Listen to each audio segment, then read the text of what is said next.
If these four guys look familiar to you, that's because they're the guys that crossed that street that one time. But the rest of the world knows them for being in some obscure band. You all know their names: John, Ringo, Paul, and the other one. In 1963, they came out with their first album and immediately exploded with popularity, which made them realize they need a publisher. But, like a tax audit, something just had to go wrong.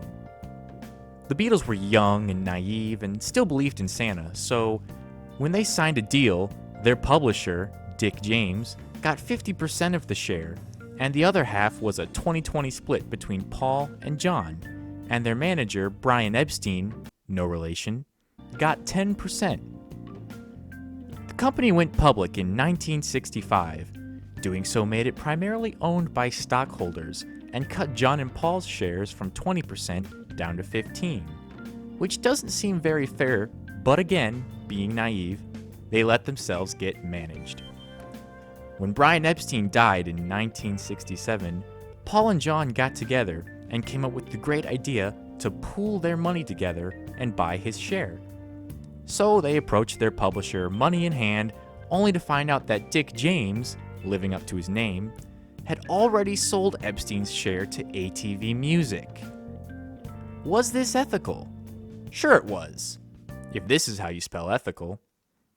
James went along to sell his own shares to ATV too, so they ended up with a whopping 60% of the Beatles' catalog.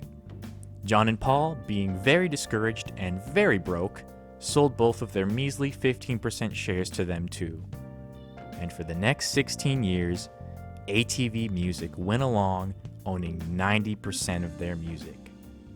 Until one day, they put the catalog up for auction. Paul wanted to team up with John and try their great idea that worked so well last time. But since then, John had died, gone to heaven, and found out that he is in fact not bigger than Jesus. So Paul and Yoko Ono, who I swear isn't that bad once you get to know her, pooled their money together to bid on their music. However, every time they bid on it, there was someone in the auction who would immediately bid more than them. This went on and on until the price got up to $47.5 million. Paul and Yoko looked at each other and decided it wasn't worth letting a family of moths move into their wallets, so they backed out.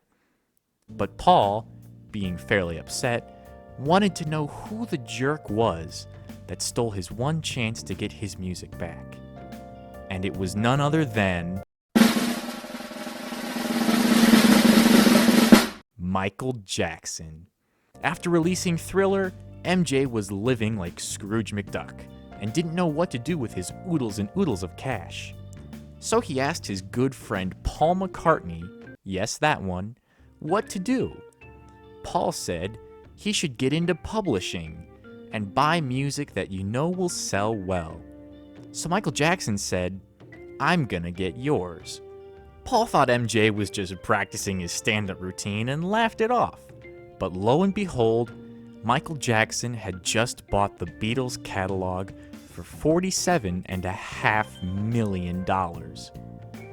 Paul had wrote him several letters simply wanting to talk about it, but Michael said to him in reply, "Oh, Paul, that's just business." It wasn't until another 32 years after that, Paul was able to reach a settlement with Sony ATV in 2017. So, if you ever get into the music business, just remember, don't sign contracts with people that will sell all your music, and don't be friends with Michael Jackson.